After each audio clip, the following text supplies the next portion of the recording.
Hello and welcome back to my podcast. Thank you for being here. Today, we're going to talk about what makes the nervous system feel safe and why it's important for it to feel safe and how you could get there. So, what makes the nervous system feel safe? Can you regulate your nervous system? Some people don't like that word, regulate. They say that it shouldn't be regulated, but actually, it's just a word for the idea of making sure that our nervous system is behaving in an appropriate way for the situation. So, of course, it's not always appropriate for us to be sort of relaxed and chill and all the rest of it. Sometimes we do need to react quickly. If there's an emergency, we do need our stress hormones to come on board and we do need to perhaps escape or think quickly. So, of course, it's got to be an appropriate reaction. But we can get stuck in that hypervigilant fight or flight mode. The opposite mode being rest and digest. The proper terminology being the parasympathetic nervous system is the calm, relaxed one, and the sympathetic nervous system is the more switched on, get up and go.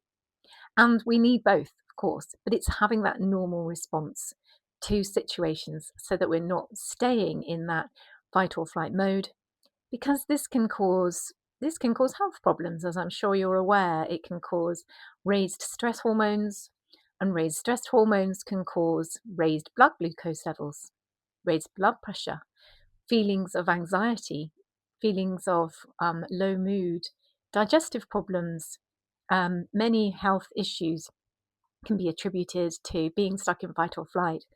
Actually, digestive issues can be as a result of many different aspects of that. So, the raised cortisol itself can damage the gut lining, and the gut lining is what keeps the digestive system separate from the blood circulatory system. So, the idea being that when we digest our food, the nutrients that we need are absorbed into the blood, and the waste, the rest of it, goes through the digestive system and is excreted. But when we have a damaged gut lining, this is when we can start to get things going through into the circulatory system, into the blood, and that can cause food intolerances and other issues, maybe even autoimmune issues. Um, we really need to look after that gut lining. So yes, just stress itself can be a problem, and also stress and raised cortisol can also impair your stomach acid, and stomach acid is really important for breaking down, absorbing food, but it also sort of kills pathogens and bugs on our foods that might be there, and it helps absorb nutrients and more. So it's really important that we don't have that impairment from stress. And of course, stress can affect our appetite. So for some people, in the short term, it can suppress appetite, which could be a problem. In the longer term, it might go the other way and make you want to eat because you get comfort from that. Um, so yeah, it can affect the digestive system in many ways. When we eat quickly because we're in a hurry, we get bloating and cramps and problems with breaking down and absorbing our food. So definitely, if you're interested in your gut health, we want to think about supporting the nervous system and having a safe reaction and staying in fight or flight. Sorry, not staying in fight or flight, adapting to fight or flight and rest and digest at the appropriate times. So, things that cause us to stay in fight or flight. Now, they're not always obvious. Some are obvious. So, of course, if you're going through some really stressful times, maybe emotionally, maybe in your family life or in work life, something perhaps that's going on for you externally, then that's going to cause you to be in that state, understandably. It might be that you have got yourself into a pattern of unhelpful thinking and worry, and the thoughts become emotions, and the emotions then release chemicals in the body, and that raises our stress hormones. So it can just be that. Um, but it is possible to be stuck in fight or flight when we're perfectly happy and we don't have any worries. And it can be that we're just go, go, go, busy, busy. We might be busy doing things we really enjoy, or we might be exercising, maybe overtraining for something, a marathon or an Ironman, something where you're loving it, thriving on it, but it can be putting the body under a lot of stress, and this can raise your stress hormones as well. Um, Pressure, of course, it can be overstimulation. It can be constantly taking things in, and I talk about this quite a lot in my other social media posts about the importance of not always constantly taking in information all the time, because the brain eventually, really it stops being creative. It gets a bit overstimulated. You can get anxious. So just taking in too much information itself puts the body into a little bit of an unsafe state. So it's just anything that can cause the body to feel a little bit overstimulated, a little bit unsafe. Even the act of just rushing eating your food can make the body or the brain feel unsafe. Could also be something in your physical environment. And again, I've talked about this before in little short videos. Imagine that you are sitting eating your lunch and you're absolutely surrounded by work. You maybe you've got piles on your desk of like paperwork or something like that. The actual physical environment and sort of stimulation of that is keeping you not it's keeping you from fully relaxing, and that's going to stop you from fully being able to enjoy your food and relax and take it and digest it properly. So your environment can be a bit overstimulated stimulating.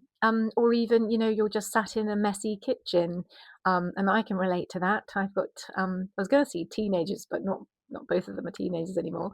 But sometimes places do get messy, and we need to tidy them up, and it can be a stimulating trigger. It can be something that makes us feel unsafe, and that's why decluttering can often feature in wellness conversations, because actually clutter itself can be very stressful. Visually, it can be like white noise, but also it can represent, oh, I've got things to do. I can't switch off because it's a visual reminder of my things I've got to do. Or from a practical point of view, when there's lots of chaos everywhere, we can't find things, or things are a bit disrupted. So being in that fight or flight mode can really affect our digestion. It can actually, in the short term, it could make us need to rush to the loo with loose stools or diarrhea because of anxiety. And in the long term, it can actually slow things down. So it really is important to sort of get a handle on these things. So just to recap them, things that can cause our bodies to stay in that fight or flight include obviously external pressures, unhelpful thoughts, your physical environment, rushing, being overstimulated, and of course there's probably so many more that I haven't mentioned today. There are a lot of things that do cause us to be like that. You might physically not feel safe for some reason. There might be something going on in your life, even in your environment, that makes you not feel safe. But we need the body to feel safe, even if it's a false sense of security, in order to be able to function properly. So what can we do? I expect many of you are familiar with me talking about relaxation practices, and I appreciate that not everybody likes doing that. There can be a little bit of resistance. And I always think it's a good place to start is actually noticing, do I have resistance to rest? Do I have resistance to taking my lunch hour? Do I have resistance to just taking 10 minutes away from my desk and, at lunchtime? Do I have resistance to sitting down and relaxing at home at the end of the day, even though I've still got some laundry to fold, or the dishwasher needs emptying, or there's some ironing to do? Can you sometimes be able to let go of something that incomplete tasks and prioritize your rest? Because sometimes that really gets in the way. So I'm not suggesting that you let jobs pile up and you shirk all your responsibilities and tasks, but it's just valuing rest and having that mindset of actually it isn't a waste of time. It's just as much of an investment as taking exercise, eating well, and getting a good night's sleep, because it really is supporting your nervous system. And when your nervous system is behaving itself and adapting and going into rest and digest, then you can absorb your food properly, your blood glucose levels can regulate, your blood pressure can regulate, you're much more likely to sleep and have a good night's sleep, like all the way through. And also, it will affect your immune system and more.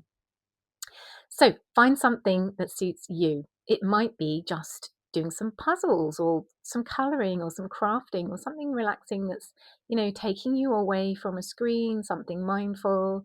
It might be just treating yourself to regular sort of half an hour of reading a really nice book. I have a routine where every night I like to allow time to I like to get to bed early enough that I have like a good half an hour of reading a book, because that's like one of my joys. It's one of my pleasures, and it really is like a wind down. And it tells my body and my brain that, sleep is coming.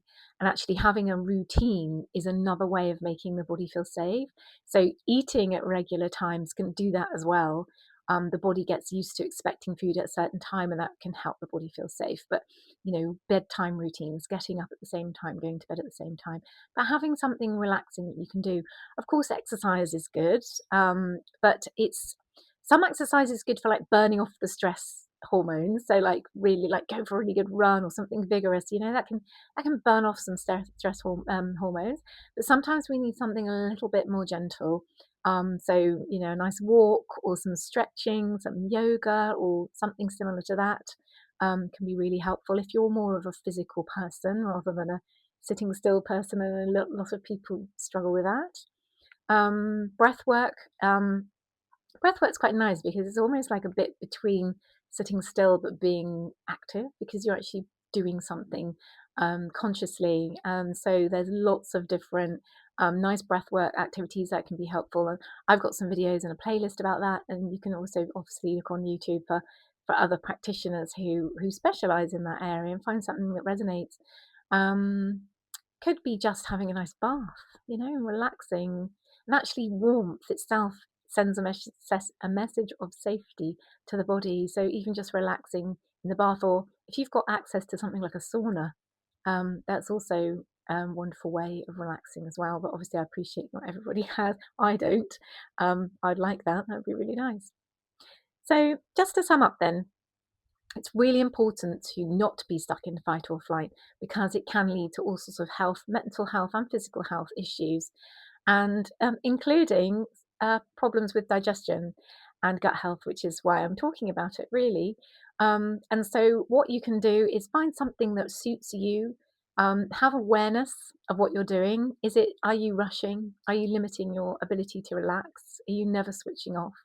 And just challenge yourself a little bit in that area, and give yourself permission to have a rest and have some relaxation, and find a practice, a relaxation practice that suits you and something that feels right for you, whether that's gentle exercise and breath work, or some other relaxing activity, and try and stick to a routine, because that always makes us feel safe as well.